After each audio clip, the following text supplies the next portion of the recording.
time for the best coverage of the top stories in sports. The Sports Wrap with Jason Page starts now. Indeed it does, and great to have you with us on this Tuesday edition of the show.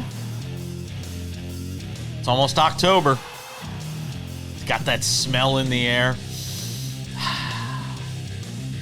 Playoff baseball is here. We'll talk about that a little later on with some postseason predictions as the playoffs get underway today. By the time you have seen this show, obviously some of it will have already started and gotten underway. We'll get into that. There is tons of NFL to talk about. I said Tuesdays we were going to go heavy on the NFL because we've got so much left over from the weekend. And then you have two Monday night games last night, which I cannot stand. This Monday night doubleheader thing. Sammy Arnell is here. Do you like the Monday night double? I don't like it because I can't watch both games at the same time. I don't have the split screen. I don't have my YouTube TV anymore. I can't stand it. Well, that's on you. I wish I didn't have to watch both these games on the same screen last night. Oh, my God. I know. To answer your question rhetorically, no, stop the doubleheaders if these are the games you're going to keep rolling out. I know. Gosh, man. If you were giving me the Bills against, you could even give me the Bills against nobody and an AFC West divisional matchup. Okay. And that would be great. But here's the thing. What we saw last night was bad TV, Jason. But here's the thing. Before the season starts, you still think Jets-Dolphins early enough in the season is going to be a game that has some sort of merit to it, that there's going to be something good about it early in the season, because the Jets will not yet be as bad as they have been, you don't think. And with the Dolphins, I don't think anybody thought an 0-3 start out of the gate was what they would have. Bengals, same thing. You're the young quarterback in Bo Nix and Joe Burrow, and those two teams won a playoff team last year. This one's supposed to be a playoff team. Nobody knows Joe Burrow's going to go down after week 2. So from a scheduling standpoint, I can't kill them that bad because before the season starts, if I had pointed to those, you wouldn't have thought they'd be as bad as they were last night. Fair?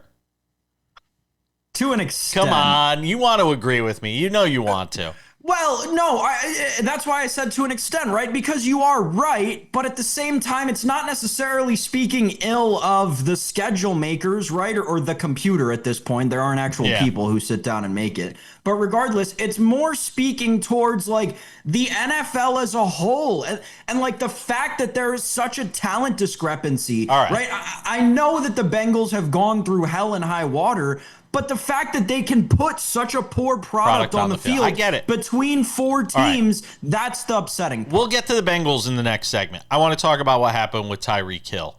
The Dolphins win, but they lose Hill easily for the season, and who knows if he'll ever play another game. Not just for the Dolphins, but for anybody. And I'm not saying that I don't think that's hyperbolic when you consider the injury he suffered last night.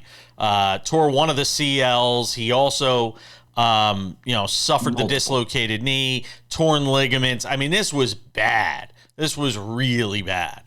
And gruesome. Just absolutely gruesome to watch. But the Dolphins still get a win. So let's talk about it first from the Tyreek point of view.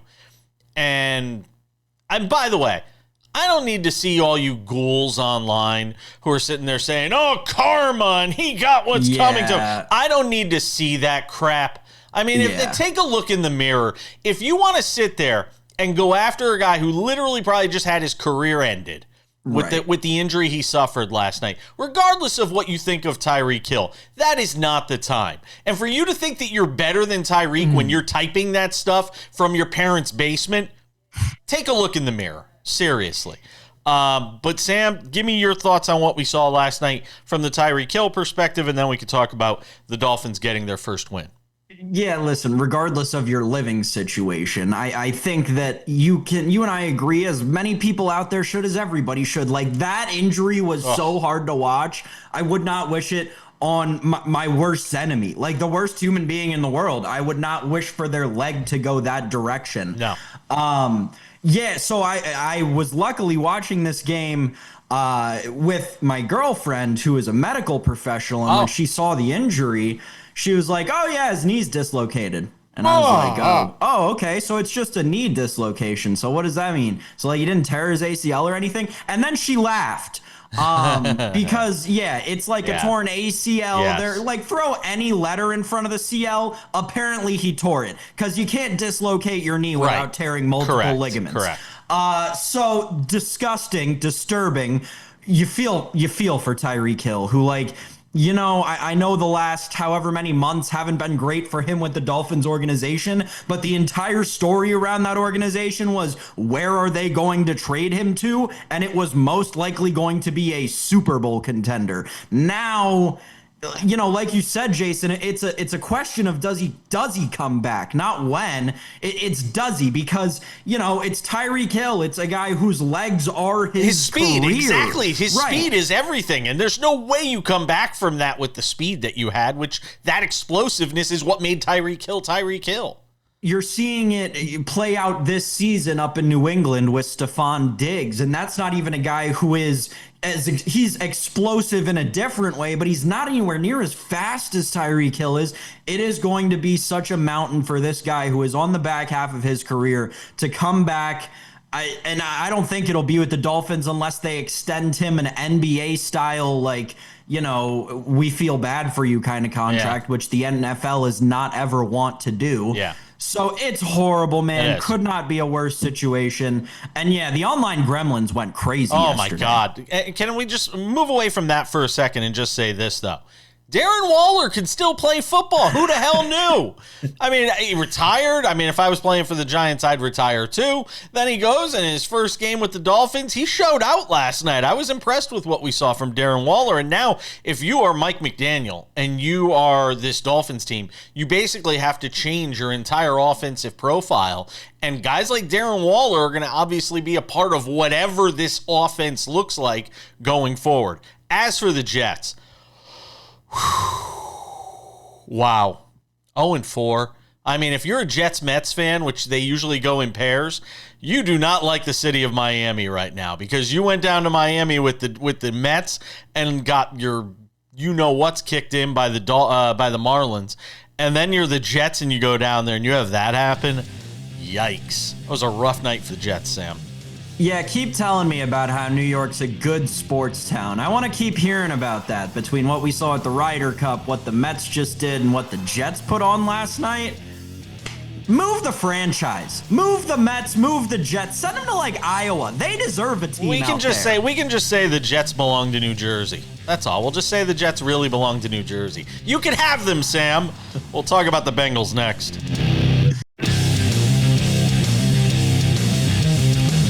We keep things moving on this Tuesday edition of the show. Happy MLB Postseason opening day to those of you celebrating like we are. All right, Sam Yarnell, we got game one out of the way of the Monday Night Football doubleheader. By the way, people like to pummel Chris Fowler. And I know at times maybe his voice is going a little bit. The first double, I like Chris Fowler. I'm good with Chris Fowler. Yeah, what? But people why are people? Oh, there are people that love to crush him online, and I don't understand why. And I know I shouldn't look at. I really have to unplug from social media a little bit, and it's hard when it's part of what I do for a living. But I really have to, because there's just so much negative out there. And don't get me wrong, there's times where I probably contribute to that negative because it's part of what we do for a living. We critique, we criticize, we give our opinions on things. But people like to crush Chris Fowler. And I love Chris Fowler. And I'm not just saying that. I mean that. I really love Chris Fowler.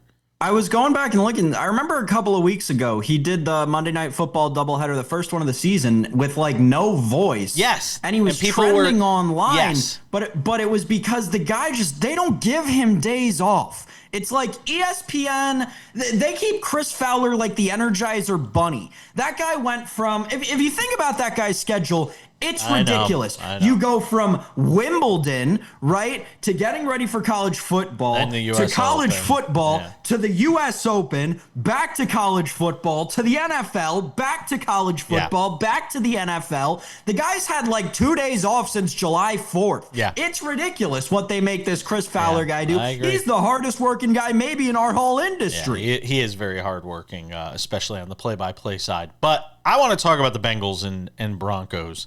There's no easy transition from Chris Fowler to the Broncos and the Bengals last night.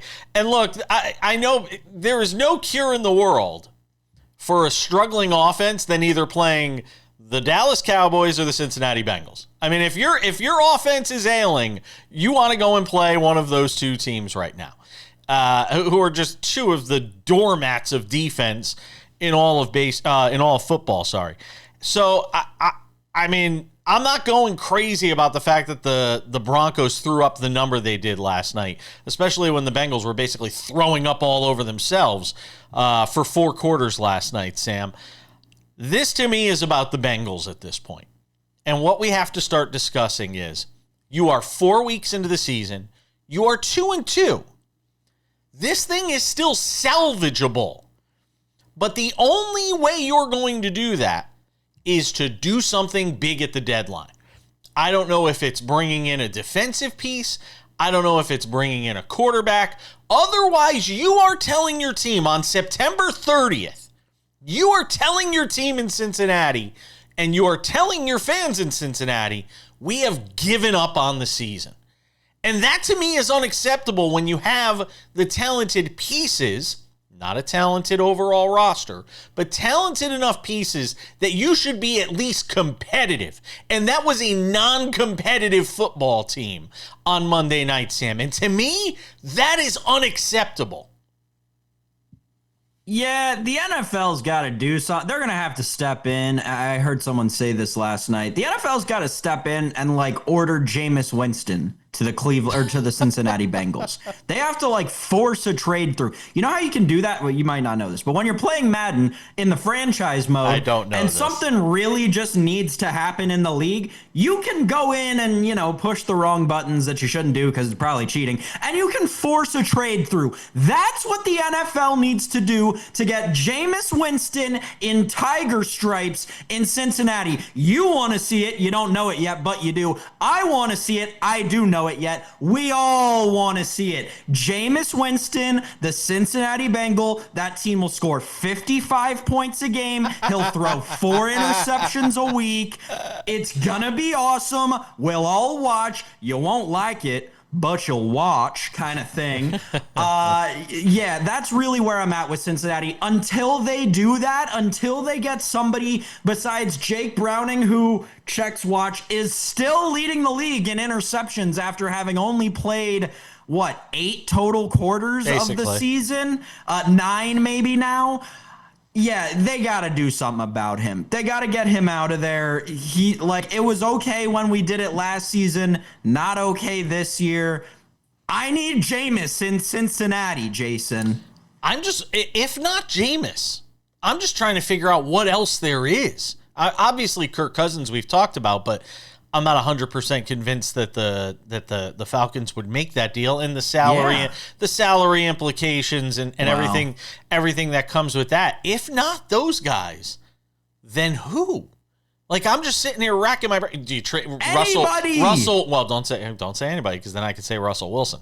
Sure. No. We don't need. Don't do that to Cincinnati. Don't do that. Don't do that to. We like Cincinnati. I am a fan of Cincinnati. I think we're on in Cincinnati. We can't do that to Cincinnati. We can't do that. Cincinnati's a great city. You ever had Skyline chili? The new Skyline and Graders collab just came out. I can't wait to try it. Those in Cincinnati will know what I'm talking about. But anybody but Jake Browning, Russell Wilson, sure, I don't care that the Cincinnati Bengals don't have an offensive line. Snap the ball, throw up the moon ball, let Jamar Chase and T. Higgins run under it. We've seen that work before. I'm glad you bring this up, because I'm glad you just mentioned those names, because there was a point last night, might have been early fourth quarter, where they were showing Jamar Chase on the sideline, and the body language was just so negative. Yep. And you could just see the look in his eye. It was right. It was either end of third or early fourth, and they showed him on the sideline. And you're just looking at it, and you're trying to put yourself in that guy's shoes and in that guy's body, and knowing that the next 13 games are basically meaningless as this team is currently constituted. And I don't know. I just don't know what you do if you're this organization. Because even if you make a trade for Jameis Winston, you're basically, again, you go back to becoming what the Cowboys are, which is a team that's, could score 35 points every week and give up 36 points every week. That's essentially where we are with the Bengals right now, because that defense is horrible. They made Bo Nix and that Broncos offense, look like, the Kurt Warner Rams, for crying out loud. I mean, it was hard to watch. And you could hear it in Troy Aikman's voice when he was calling games. Like, this is just bad football. This isn't good football. We'll see what happens. We still got about a month till the trade deadline. Please, Cincinnati, please do something. Make yourselves relevant again. We're coming back. Lots more to do on this Tuesday edition of Sports Wrap. Don't you go anywhere.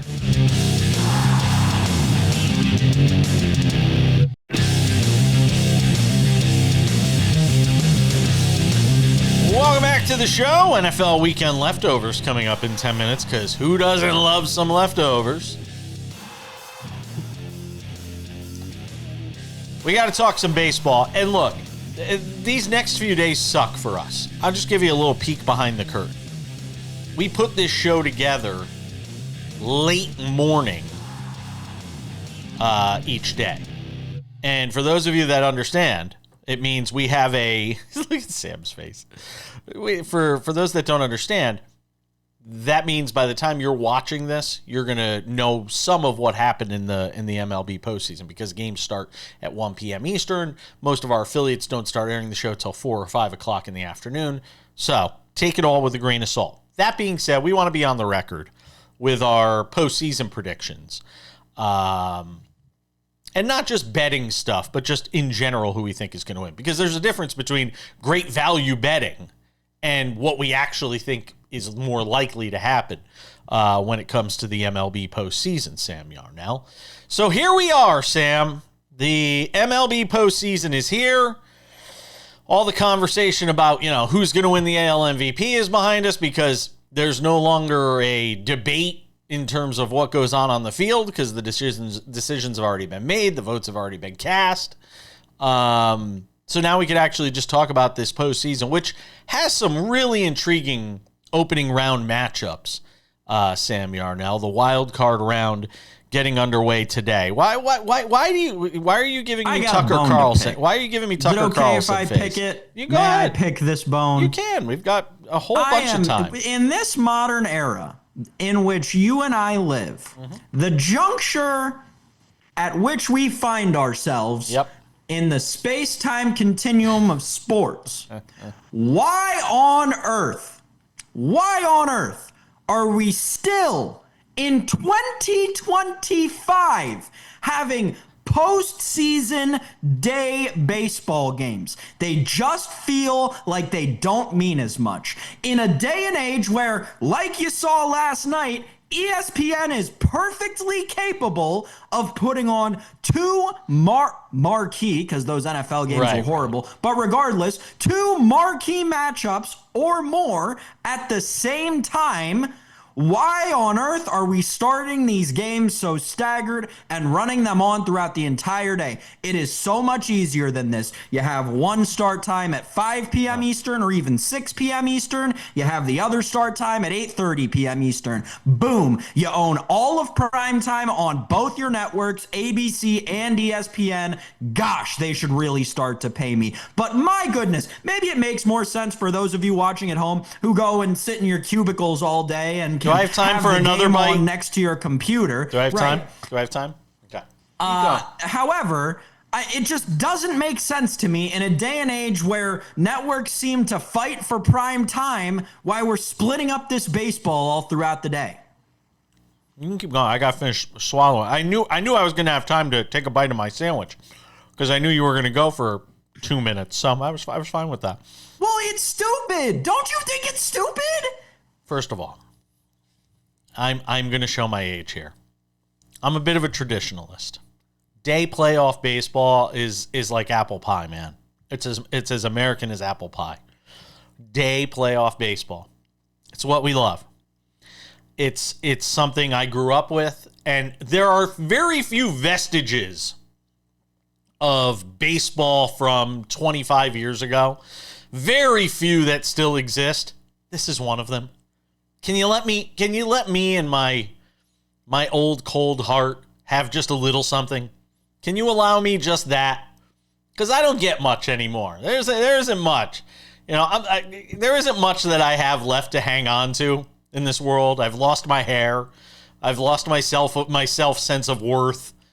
I've lost pretty much everything at this point. Let me hang on to some day baseball. I've lost 3.5-hour games that I used to love, and 4-hour games, and extra inning games that could go 17 and stay up until 2 o'clock in the morning watching. I've lost all of it. Can I just hang on to some day baseball, please? Now we've got 3 minutes to make predictions. So now we don't have tons of time. Tigers Guardians, who wins the series? I like the Guardians. I love them. I agree with you. I'd like to think the Tigers can hit the reset button now that it's the postseason.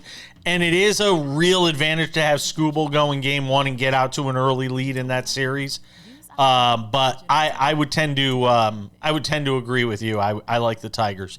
Yankees, Red Sox. Who do you like in that series? I like this series to go the distance.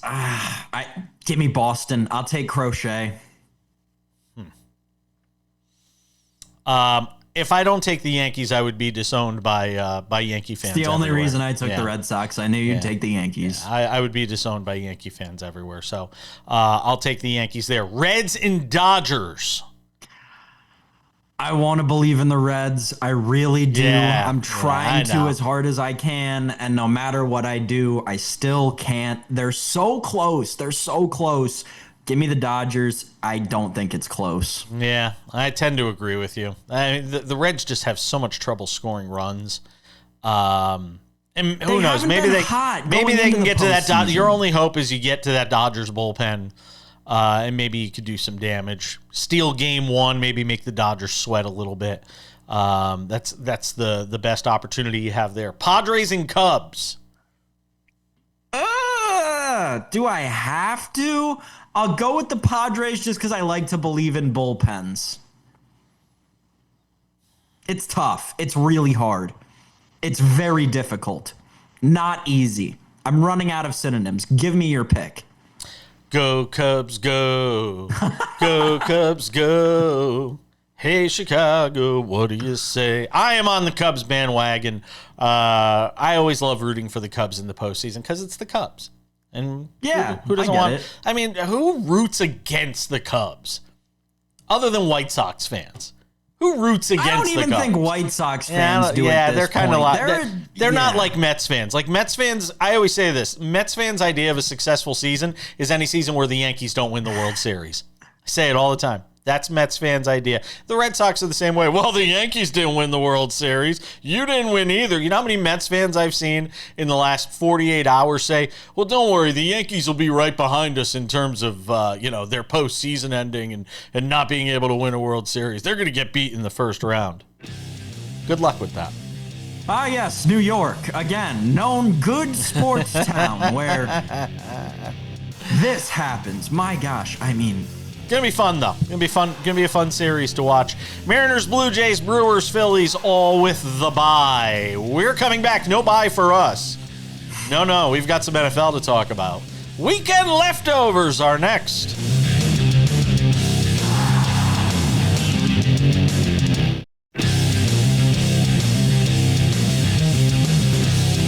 Welcome back. 20 minutes from now, it's odds and ends. But in the meantime, who doesn't love leftovers? I've got a leftover sandwich right here that I'm munching on. And when Sam gets long-winded, as is prone to happen from time to time when he really gets fired up about something, I just go and take a couple of bites of the sandwich and fill the time that way. Fill my belly! All right, Sam Yarnell. There are people that would say, it's so rude and unprofessional of you to eat on camera. Hey, man, that's all the time I got sometimes. Sam Yarnell, weekend leftovers from the NFL to get into here. And I want to start with the Giants, who get their first win of the season. But much like the Dolphins, who got their first win of the season, lose an enormous piece of their offensive puzzle with Malik Neighbors going down with an ACL injury. The downside is you lost Malik Neighbors for the season. The good news for the Giants is Jackson Dart showed out in his first start for the Giants, Sam. Yeah, I don't know. Against a good defense, too. That Chargers defense is not chopped liver. No question about it at all. I'm worried that this was the classic new quarterback bump.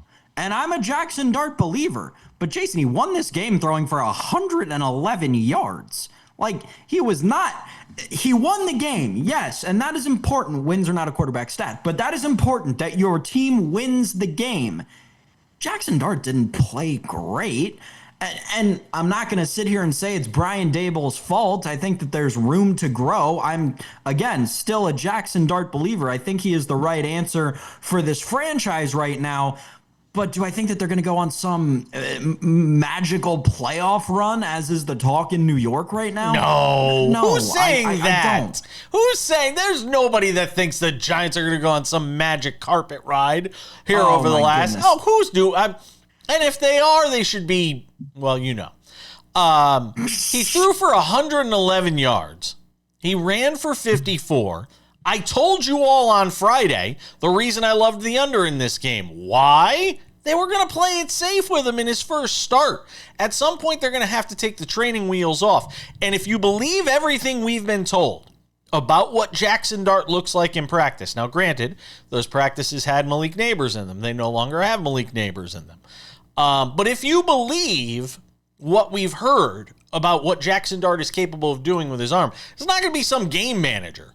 This is not going to be some guy that's out there, just kind of, throwing screens in the flat, throw it away, that sort of thing. I don't think that's the ultimate plan here. I don't think we should go crazy off of the play designs in game one, understanding that they just want to let this kid get his feet wet. And he had to do it against a previously undefeated team, Sam. Yeah, again, it's impressive. I think that the biggest thing to me in all of this is that he is a rookie quarterback in New York in MetLife Stadium who takes his team to a win, who does not make his team lose. That's important against what is one of the better teams in the NFL. Yeah. I'm not saying that we need to just be like, oh, Jackson Dart, he won the game. Yeah, whatever. No, there is inherent impressiveness about him winning that game and leading that team to victory. But let's not pretend that he was slinging the pill all over the yard, because he wasn't. I'm certainly not. Niners lose Brock Purdy again. And this time they lost him in a loss. We saw what Jacksonville was able to do with the Jags now at 3-1 on the season.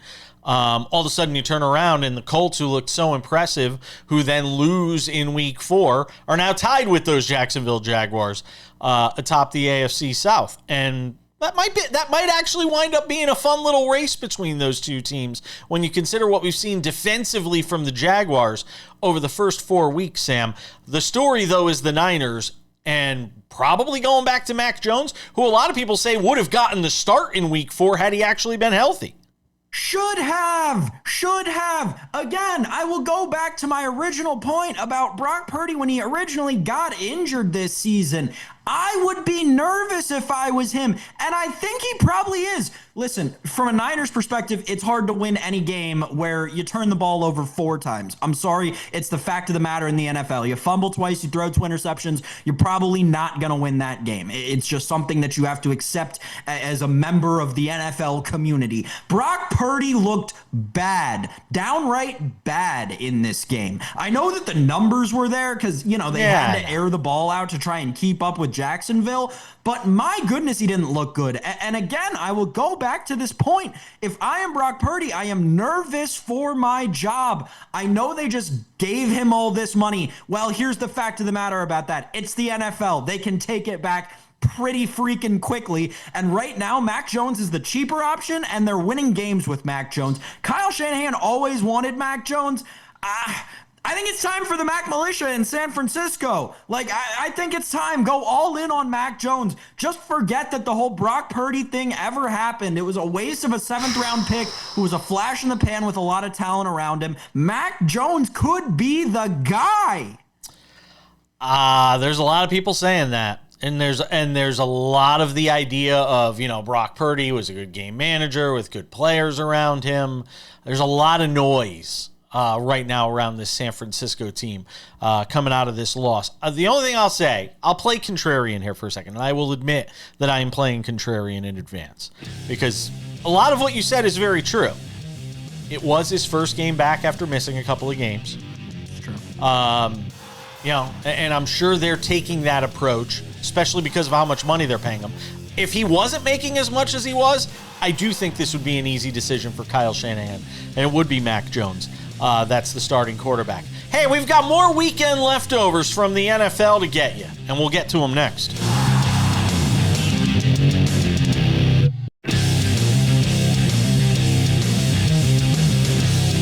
We wrap it up with odds and ends 10 minutes from now. There was some big managerial news in baseball yesterday, and I want to get to it. Because if you connect the dots, there's a very obvious move that could be coming for one team that was hoping to be a contender in 2025. Maybe they'll be a contender in 2026. We'll have to see. We'll get to all of that. But right now, Sam, I want to give us some more NFL leftovers from the weekend. Yum.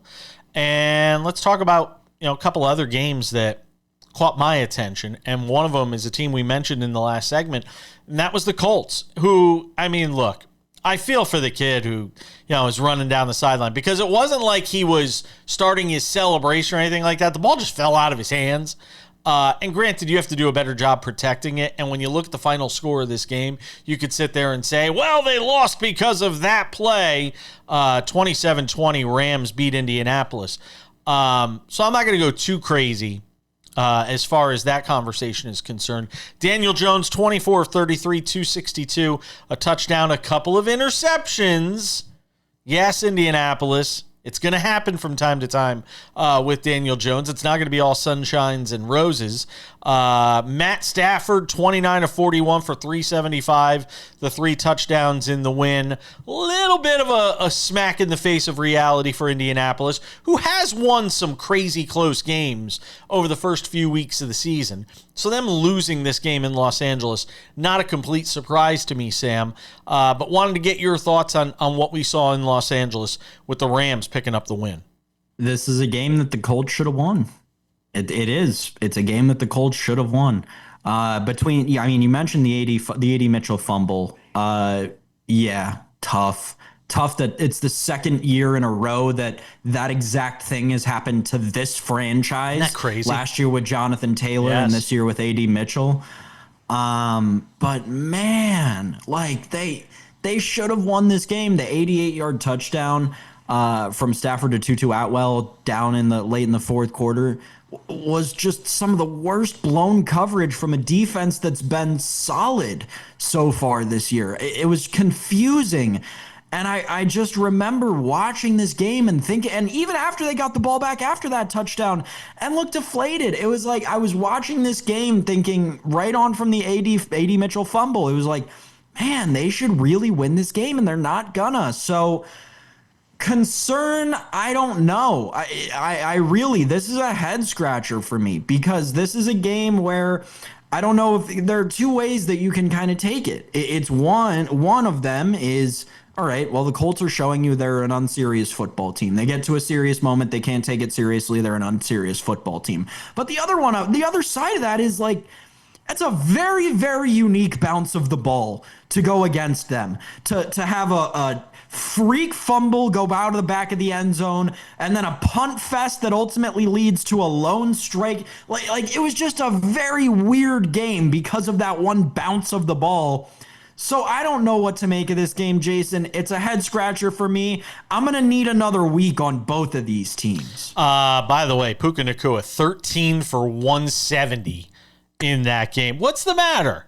No, it's ridiculous what that guy's been doing this year. Yeah. I saw a stat the other day, and now I'm not going to get it right. I believe it was yesterday. The gap between Puka Nacua, who is the leading wide receiver in the NFL, and like the third leading wide receiver in the NFL is the same gap between that third leading wide receiver in the NFL and like the 10th wide receiver in the NFL. It is incredible how good Puka Nacua has been this year. Very underrated because of how talented that team is. But man, he might set some records. Steelers and Vikings in Dublin. Steelers are 3-1. I mean, go look at the top of the AFC North right now. It's the Pittsburgh Steelers through the first 4 weeks of the season, and they're not even really getting a ton out of Aaron Rodgers right now. I know everybody's like, the longest pass in the history of the European game or the international series. Yes, a lot of that was rack yards. Let's be honest about that. You know what this team reminds me of, though? And I meant to say this last week, and I wish I did. And maybe other people are saying this because I don't listen to what most people say because I think most people, well, anyway. To me, this Steelers team feels like and I'm not saying they're going to win the Super Bowl. It feels like the Broncos in their Super Bowl year with Peyton Manning. Oh my goodness. And I'll tell you why. That team, even though it was Peyton Manning, future Hall of Fame quarterback, it was watered down Peyton Manning. It was Peyton Manning at the end of his career where he had to basically put himself in a body cast each week just to play football. And you knew you weren't going to get a ton out of him. Aaron Rodgers is out there and he's going to make smart plays. He's going to make the right plays most of the time. And all they need is capable, competent play at the quarterback position. Combined with that defense, they're going to play a lot of close games. They're going to win a lot of those close games because Aaron Rodgers isn't going to make the critical mistake in a lot of those moments. That's going to, and look, when you look at that division right now, the Bengals, the Ravens, the Browns, would you really pick against the Steelers right now to win that division? I wouldn't. Yes, I would very hard. Here's the difference between this team and those Broncos teams, right? Those Broncos teams had no Sean Moreno standing behind Peyton Manning who they could hand it off to at any point. The Steelers don't have a run game. They're relying on Kenny Gainwell. Yet no.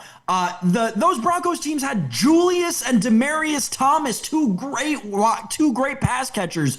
This Steelers team has DK Metcalf. No, this is a team who beat the New York Jets by 2 points, lost by 2 touchdowns to Sam Darnold and the Seahawks, and then beat Drake May and the New England Patriots before beating Carson Wentz and the Vikings in Dublin. You love Carson Wentz. I'm selling so hard on the Steelers right now. I'm not selling on the Steelers. I think they win the division now.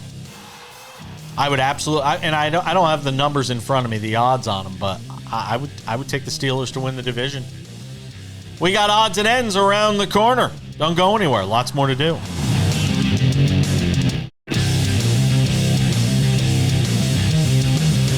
All right, just about time to put the wraps on this baby for a Tuesday. Before we say goodbye, a couple of reminders. If you have not done so yet, make sure to subscribe to the Sports Wrap with Jason Page podcast. It's available on all your favorite podcasting platforms: Spotify, Apple Podcasts, YouTube Podcasts, iHeartRadio, TuneIn, Amazon, Odyssey.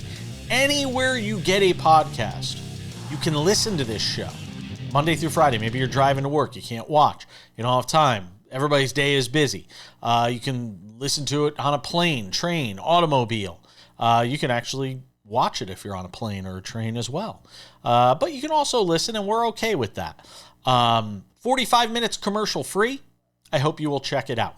In addition to that, you can watch us on over 270 affiliates across the U.S. and Canada. Don't forget our friends in Canada. We love you guys.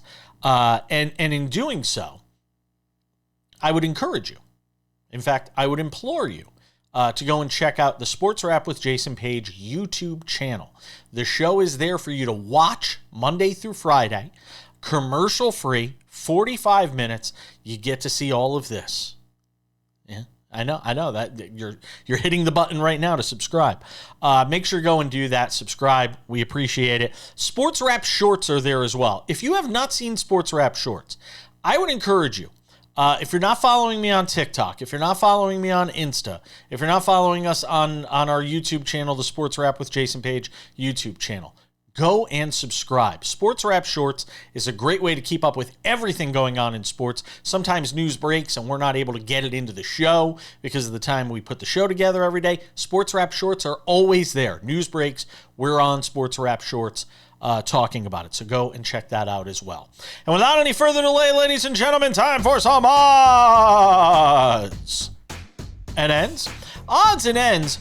An interesting day in the managerial world in Major League Baseball yesterday, and there's some news today. So let's get to it. First off, you had and we mentioned it at the very end of the show yesterday, so some of you may not have caught it. Bob Melvin out as manager of the San Francisco Giants. He's basically a 500 manager for 2 seasons. I think he was like 4 games under 500 for his 2 years there. Now, something to keep in mind here, and I think it deserves mentioning. Buster Posey said he was going to be back as manager. He had given him a vote of confidence just a few months ago when the Giants were struggling then. Apparently that word of Buster Posey doesn't mean a heck of a lot because now he goes and he fires him, saying they need a different voice. Where have you heard that before? Boy, he's only been a GM for a year and he's already picked up the lingo. So that's what you got from Buster Posey as it relates to Bob Melvin. And I'm not a big Melvin fan one way or another, but the guy has won games in a couple of different spots. And I wouldn't necessarily blame him for the fact that this team and this management team put together a heck of a roster and it just underachieved. Sometimes you can't blame that on the manager. If you're a Yankee fan, you can, but you can't do it necessarily in the case of the Giants. What makes this more interesting, though, is this guy, Bruce Bochy. If you haven't seen, Bruce Bochy on Monday night was let go parted ways with the Texas Rangers. They said it was a mutual parting of ways. Now, he's 70 years old, so some people would say, oh, all right, that's probably his last managerial job. He doesn't sound like a guy that's ready to walk into the sunset and go sit on a beach somewhere. He sounds like he still wants to manage, which leads you to the obvious, which is he gets let go by the Rangers. Melvin gets let go by the Giants. Buster Posey decides to place a phone call, in my opinion. This is where I'm interjecting my thoughts. To Bruce Bochy and says, hey, let's get the band back together. Let's try and see if we can win another World Series in San Francisco together. Bruce Bochy, back to the Giants. It just seems to make all the sense in the world to me right now. I can't see why he wouldn't do it if he still wants to manage. And you know Buster Posey, that would be the first call he places. It'd be a popular move with the fan base that's obviously disenchanted right now with a franchise that's sort of stuck in mud, stuck in, third gear. They're not one of the worst teams in baseball by any stretch, but they're a team that just can't get over the hump and make noise in that National League where it's so tough because you have the Dodgers and Padres within your own division that are so good. So you're already up against it game 1 of 162 when you consider the Padres are going to be good every year. The Dodgers are going to be, monsters of that division every year. And Arizona's been no slouch either. They almost made the playoffs this year even after being sellers at the trade deadline. It still makes sense to me, though, that ultimately Bruce Bochy lands with the Giants. They say the Rangers have offered him an advisor position with the organization. If the Giants offer him that job, I think Bochy goes back to the Bay Area.